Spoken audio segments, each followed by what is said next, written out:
Now, when President Uhuru Kenyatta and his elder brother Raila Odinga entered into the handshake in 2018, they explained to the Republic that the main reason behind the handshake was the unity of the country.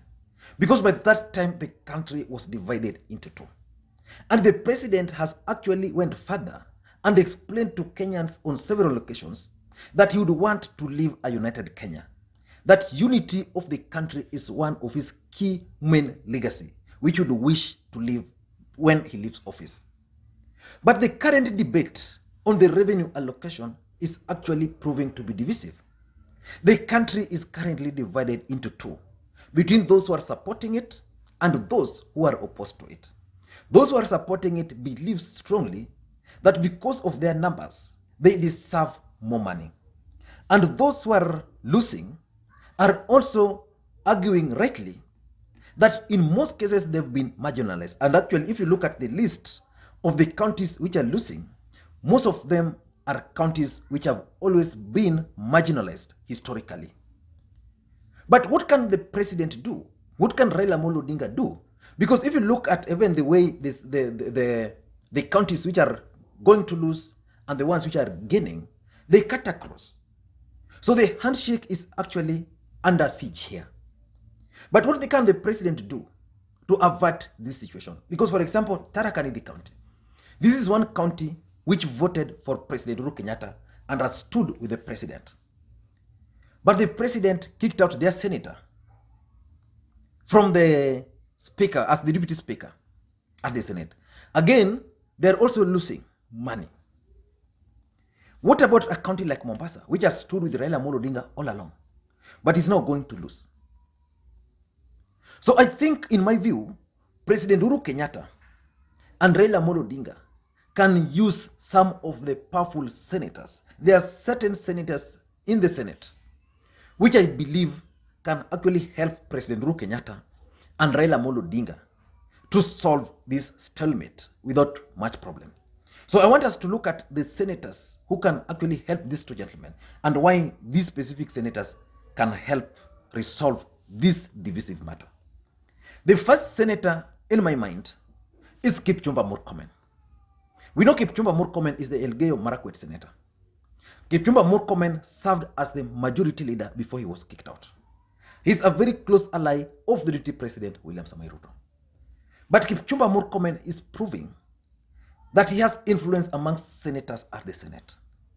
I believe so because when he moved the adjournment motion, it was overwhelmingly voted for. When Orengo moved the same adjournment motion a week earlier, it was overwhelmingly thrown out. So I strongly believe that because Kipchumba Murkomen has influence over senators, and I think when he was the majority leader, his leadership was really excellent. Because today we have Pogisho and we have Irungu Kangata. These two gentlemen are the main reason why this bill is embarrassing President Uhuru Kenyatta and Raila Odinga. But I think Senator Kipchumba Murkomen can be helpful to both Raila Odinga and Uhuru Kenyatta, because if this bill will continue the way it is, it's only the handshake which is going to suffer. So Kipchumba Murkomen, despite the fact that he's in Tanga, can actually now come to the aid of Raila Odinga and the aid of President Uhuru Kenyatta on this particular matter.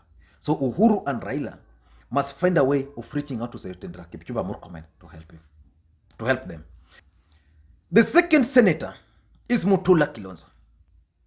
Mutula Kilonzo Jr. is the Makwiny senator and is one of the most progressive senators we have at the Senate currently. So I strongly believe that if the president and Raila Odinga are keen on resolving this particular stalemate, they should look for Mutula Kilonzo Jr. and seek for his guidance. Because this is a guy whose county is losing. This is a guy who comes from Ukambani. All the three counties in Ukambani are actually losing. So they can reach out to him.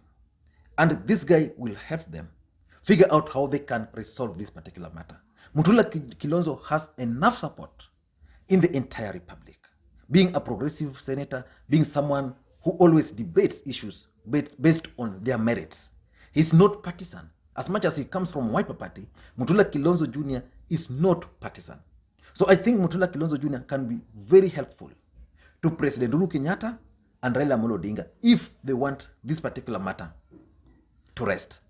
The third senator, in my view, is Senator Johnson Sakaja. Senator Sakaja is the senator for Nairobi, elected on Jubilee ticket. We all know that Sakaja was the party chairman, Jubilee chairman. Was actually not Jubilee, sorry. Sakaja, we all know, was the TNA chairman. And TNA was the president's party in 2013. Sakaja is the guy who crafted the team which helped President Uhuru Kenyatta win the presidency in 2013. So Sakaja has worked with President Uhuru Kenyatta very closely for a very long time. And we all know that when Sakaja was recently arrested, he was able to apologize to Kenyans. So Kenyans really felt for him and forgave him. And when this debate came to the floor of the House, Sakaja opposed it. Remember, Sakaja's county was gaining, but Sakaja opposed this particular bill because he felt that the counties which were going to lose unfairly, that no county should actually lose. And being one who understands mathematics, Sakaja came up with a formula which the senators were supposed to vote on this week. But Sakaja's motion was actually suspended, and I've learned today that probably that bill by Sakaja, there's some amendments which are being proposed by the Meru Senator Mithika Linturi. So by the fact that Senator Sakaja saw the need to come up with another bill which was going to solve this stalemate, which was going to see that no county was losing, so I think it can also be of help to President Uhuru Kenyatta and Raila Odinga. So in my view, Sakaja is going to play a key role. Remember, the entire last week, Sakaja was the subject of attacks. He was being trailed.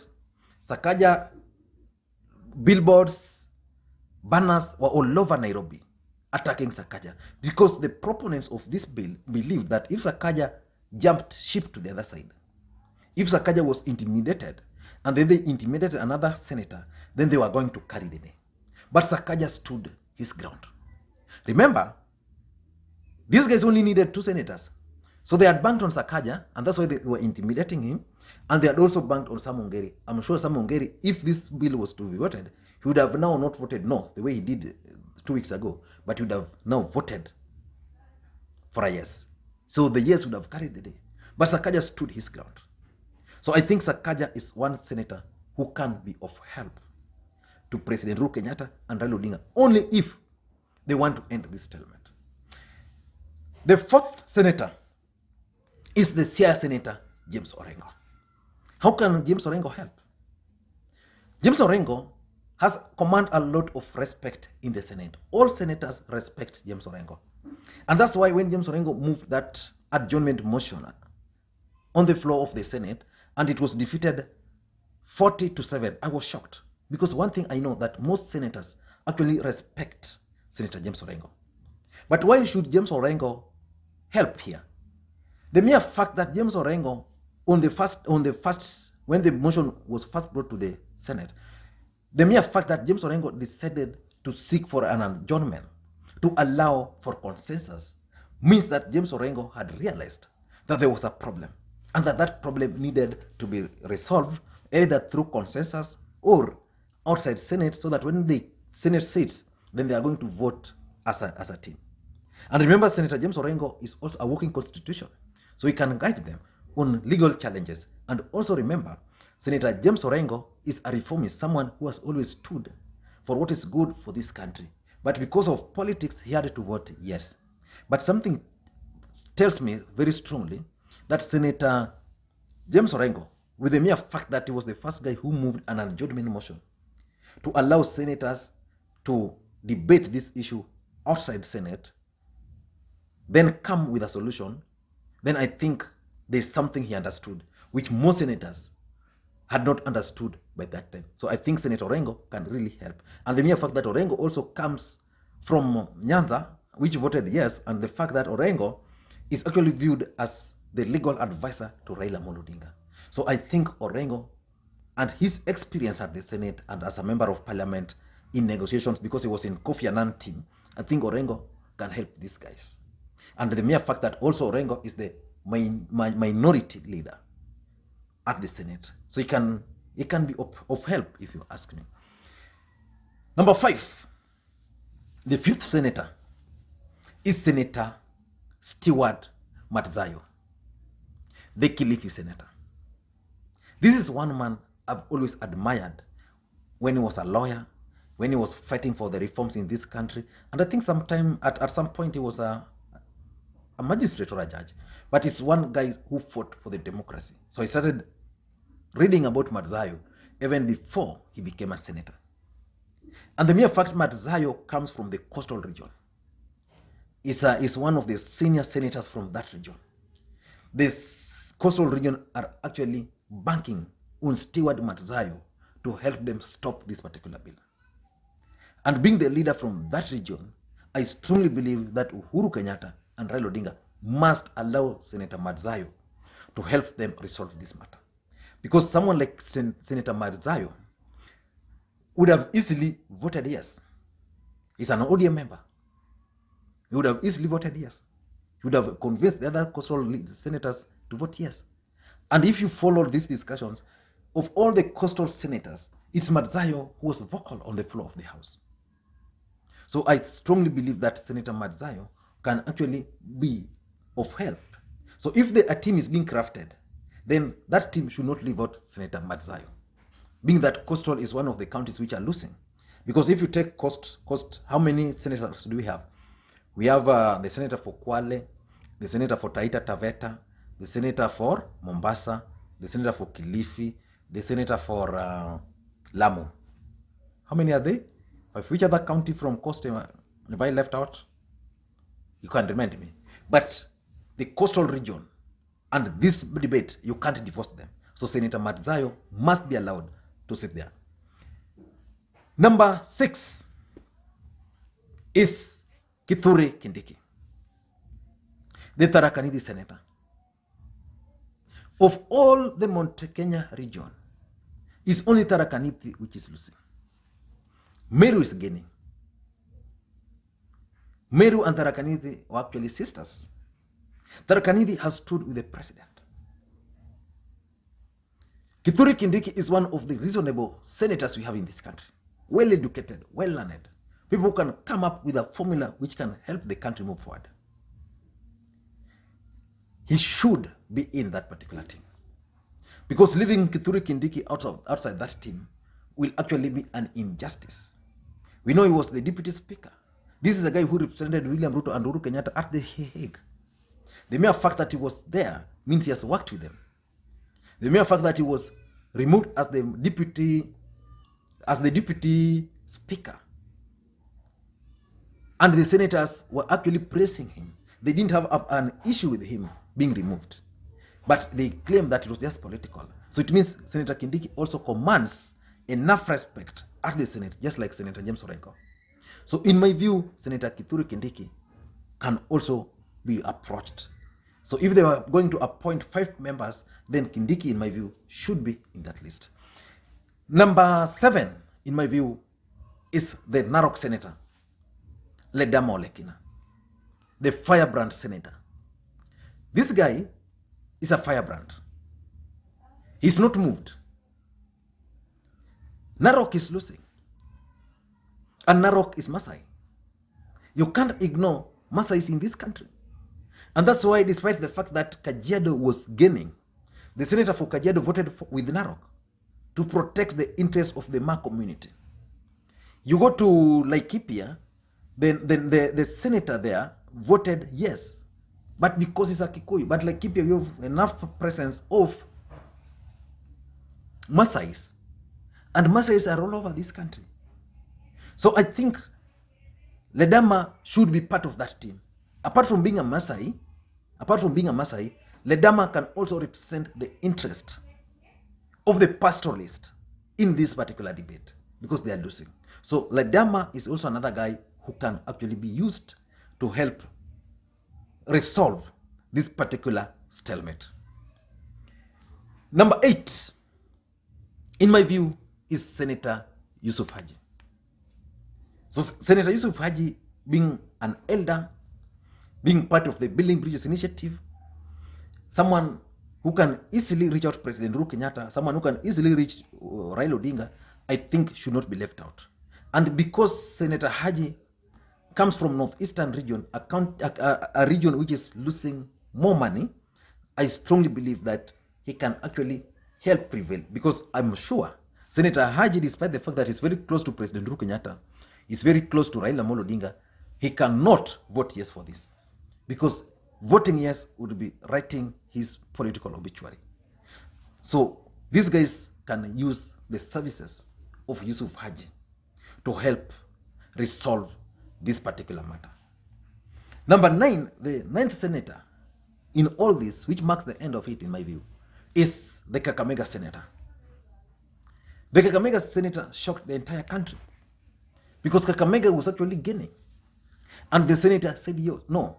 And he said no because he was standing with the neighbors, who is Vihiga County. Malala is the ANC senator at the National Assembly. And the mere fact that he stood with their ANC brothers also from Vihiga County is something which was a strong statement. So Senator Malala should also be in that team. And I'm sure if Uhuru Kenyatta and Raila Odinga, and even to some extent the deputy president, want this matter to be resolved, then they should reach out to these senators. And if not all of them, if they have to appoint senators to resolve this matter, then these senators must be from this team. I've seen a tweet by the the Narok senator, Ledama Olekina, and they are saying that it's like Irungu Kenyatta has convened another meeting, and from the way he's tweeting, it's like Irungu Kenyatta's people have just gone there for lunch. So Uhuru Kenyatta, in my view, has failed on this particular matter. He should not be allowed to take a lead on this matter. Uhuru Kenyatta is not going to resolve this matter. This matter can only be resolved by these specific senators. Uhuru Kenyatta has lost the confidence of fellow senators. Senator Pogisho, in my view, can be of help here, because he's been trying to be, not to be controversial. But again, being that he was put in office under circumstances which are known to everybody, I think it's going to also be a challenge for him to be acceptable. But I don't see how Senator Kenyatta can resolve this matter. So in that case, he can leave it to Senator Pogisho, being the majority leader at the Senate. So in my view, those are the people who can help President Uhuru Kenyatta and Raila Odinga to resolve this matter, if they are serious. But if they are not serious, then they can this circus is going to continue until we go to the next election. I don't know what you think. If you think there's a senator who can be of help in this matter, then please kindly let me know. Thank you guys. And if you're watching this video for the first time, just like I keep on saying, just click the subscribe button here so that next time we produce a video like this, YouTube will automatically notify you. So you click subscribe button, then you click notification, you check notification. So if you subscribe without notification, then it means even if we produce a video, you will not receive the notification. But if you put the notification on, then it means you will be notified. And to the subscribers, I want to continue thanking you guys for your continued support. Without this support, this channel cannot be where it is today. We are actually past 75,000 today. So let's clap for ourselves. Thank you guys, and please may you have a good day. Bye-bye.